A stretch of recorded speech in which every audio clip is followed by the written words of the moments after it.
तेलंगाना के निजामाबाद में कांग्रेस नेता राहुल गांधी ने कहा कि केसीआर के परिवार के हाथ में सबसे पैसे बनाने वाली मिनिस्ट्री है। सबसे ज्यादा पैसा जमीन, शराब, खनन से बनाया जाता है।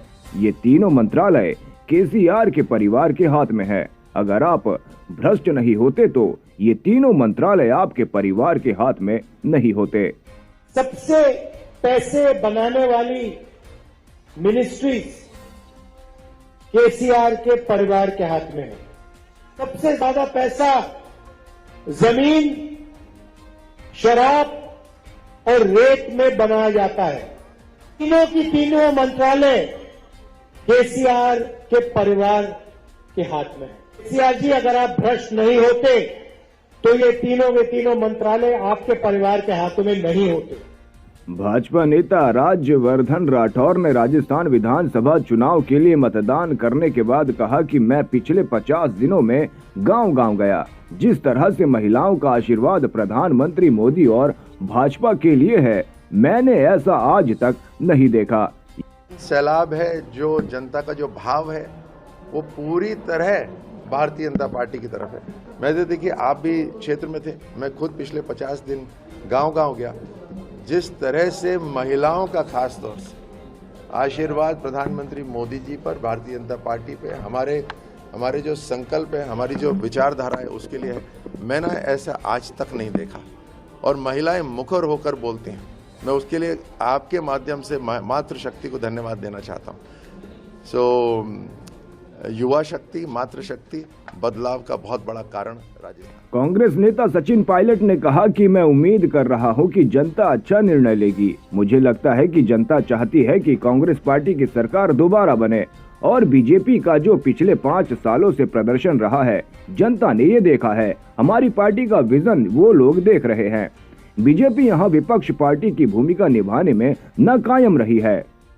मैं उम्मीद कर रहा हूं कि इस बार अच्छा निर्णय जनता लेगी और हम लोगों के काम को, हमारी परफॉर्मेंस को और पार्टी की जो सोच है उसको ध्यान में रखकर आकलन करने के बाद सही निर्णय जनता लेगी, ऐसा मैं मानता हूं। कि इस बार जनता चाहती है कि कांग्रेस पार्टी की सरकार दोबारा बने और जो भाजपा का अन्योन्य बिखराव रहा, जो उनकी परफॉर्मेंस रही पिछले 5 साल एज ऑपोजिशन, उसको भी लोग देख रहे हैं। और हम लोगों का जो देश भर में आज जो कार्यकर्ताओं में उत्साह बढ़ा है, जो नई ऊर्जा के साथ काम कर रहे हैं, हाल ही में हम लोगों ने सरकार बनाई है कर्नाटक में, हिमाचल में, उसका भी लाभ हम लोगों को मिलेगा। और पार्टी, हमारी सोच, हमारा जो आगे का विजन है प्रदेश के लिए 5 साल का, उसको लोग आंक रहे हैं, देख रहे हैं। भारतीय जनता पार्टी ने 5 साल यहाँ विपक्ष की भूमिका निभाने में नाकाम रहे हैं, इसलिए मुझे पूरा विश्वास है कि भारी बहुमत के साथ हम लोग यहाँ सरकार बना पाएंगे। राजस्थान विधानसभा चुनाव 2023 के लिए वोट डालने के बाद राजस्थान की पूर्व मुख्यमंत्री और भाजपा की राष्ट्रीय उपाध्यक्ष वसुंधरा राजे ने कहा कि मेरा आग्रह सभी मतदाताओं से है कि विशेषकर नए मतदाताओं को कहूंगी कि जोरदार तरीके से वोट डालें, कमल खिलाएं और देश के लिए एक बड़ा कदम उठाएं।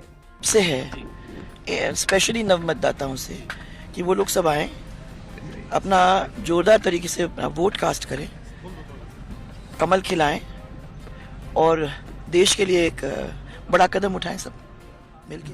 वोट डालने के बाद राजस्थान के मुख्यमंत्री अशोक गहलोत ने कहा कि हमारी सरकार दोबारा आ रही है। उनकी बातों में दम नहीं है। अब ये लोग गायब हो जाएंगे। अब ये 5 साल बाद आएंगे। हम यहीं रहेंगे, जनता के बीच जाएंगे, उनके सुख दुख की बात करेंगे।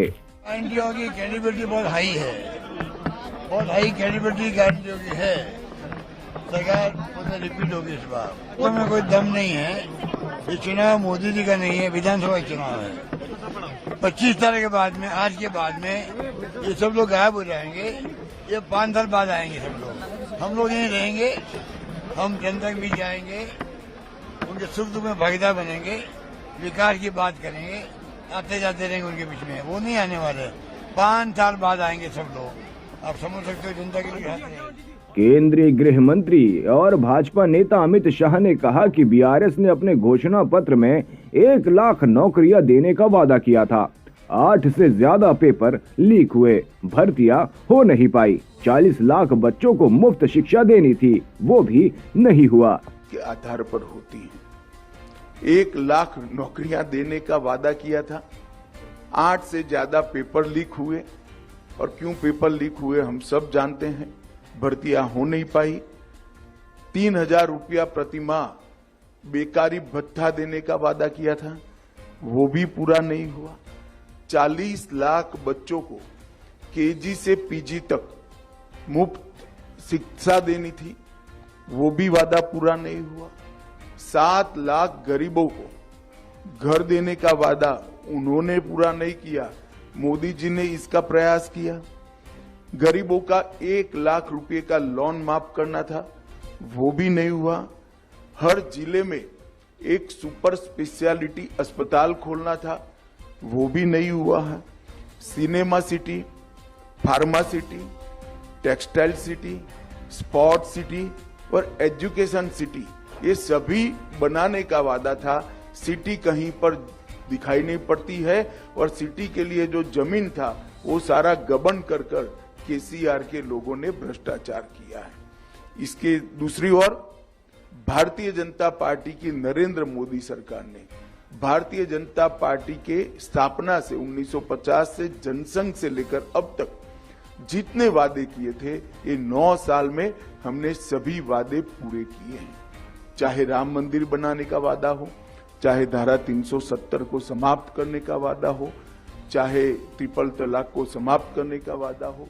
इजराइल दूतावास द्वारा हिटलर पोस्ट को लेकर भारत को लिखे पत्र पर उद्धव ठाकरे गुट के नेता संजय राउत ने कहा कि उस ट्वीट को काफी समय हो गया है, मैंने वह ट्वीट हटा दिया। उसमें हिटलर का जिक्र था, लेकिन इजराइल को चोट पहुंचाने का मेरा कोई इरादा नहीं था। जिस तरह से हमास ने इजराइल पर हमला किया, मैंने उस हमले की आलोचना की। उस तरह जब गाजा के अस्पताल पर हमले हुए, बड़ी संख्या में नवजात शिशु और बच्चे मारे गए। बच्चों को युद्ध से दूर रखा जाना चाहिए। रिमूव किया, डिलीट किया, उसमें जरूर हिटलर का एक रेफरेंस था, लेकिन उसके पीछे कोई इजराइल को, उनके भावनाओं को ठेस पहुंचाने की जरूरत नहीं, कोई मेरा मंशा नहीं था। जिस तरह से हमास ने इजराइल पर हमला किया उसकी हमने निंदा की, उसी तरह जिस तरह से गाजा पट्टी के अस्पतालों पर हमले हुए और वहाँ जो नवजात शिशु है, बच्चे हैं, वो बड़ी संख्या में मारे गए, उनकी दूध और पानी का सप्लाई रोका गया, तो बच्चों को तो हम युद्ध से बाहर रखना चाहिए। और ये अमानुषता है, ये मैंने कहा था। और शायद आप ये मानवता नहीं दिखा रहे हो, इसीलिए उस जमाने में किसी नेता ने आपको विरोध किया होगा, ये मैंने कहा। बाकी मेरा कोई उसमें इच्छा नहीं थी, लेकिन अभी ठीक है। 1 महीने के बाद इजराइल के हाई कमीशन ने उसके बारे में पत्र लिखा है। किसी ने उनको कहा होगा, संजय राउत है, विरोध कर लो। भारत की रणनीतिक संस्कृति, वैश्विक और क्षेत्रीय चुनौतियों पर संबोधन थीम पर अंतर्राष्ट्रीय संबंध सम्मेलन 2023 में विदेश मंत्री डॉक्टर एस जयशंकर ने कहा कि पिछले कुछ वर्षों में दुनिया में राजनीतिक पुनः संतुलन भी हुआ है। यदि आप बड़ी राजनीतिक चर्चाओं और बहस को देखें तो शायद कुछ दशक पहले की तुलना में कई अधिक देश भाग लेते हैं और उन्हें आकार देते हैं। Bear with me today. Why do we need Indian strategic thought? Why do we need Indian characteristics? I think the answer in a way is in the last year, this year, as we went through the G20. The G20 is a statement of rebalancing, that the premier gathering of the world used to be G7. About 15 years ago, when there was a global financial crisis, the G7 couldn't handle the problem by themselves. They needed to bring in other countries, including us, China and a few others. And so the G7, in a sense, though it still exists, got replaced by the G20. Now, it spoke about the economic rebalancing in the world. And over the years, there has also been a political rebalancing in the world. So if you look at the big political discussions and debates, many more countries shape it and participate in it than perhaps they did a few decades ago. But it's not just who is talking. It is also what are they talking, whose terms are they using, what is the narrative, what are the metaphors, what are the terms in which the conversation is taking place, what are the concepts. And that is where, if we reflect on it, you realized that the world perhaps. Lok Sabha अध्यक्ष ओम बिरला ने कहा कि लोकतंत्र उत्सव है, सभी लोग अपने मत का उपयोग कर रहे हैं। निश्चित रूप से लोकतंत्र में उत्सव है, उमंग है, लोग मतदान का उपयोग कर रहे हैं, लोकतंत्र में सक्रिय भागीदारी निभा रहे हैं। सुबह 7 बजे से मतदान के पहले लाइन लग चुकी है। इसके प्रति लगता है लोकतंत्र प्रति लोगों को उत्साह है। राष्ट्रीय लोकतांत्रिक पार्टी के अध्यक्ष हनुमान बेनीवाल ने 12 पोलिंग बूथ पर अपना वोट डाला।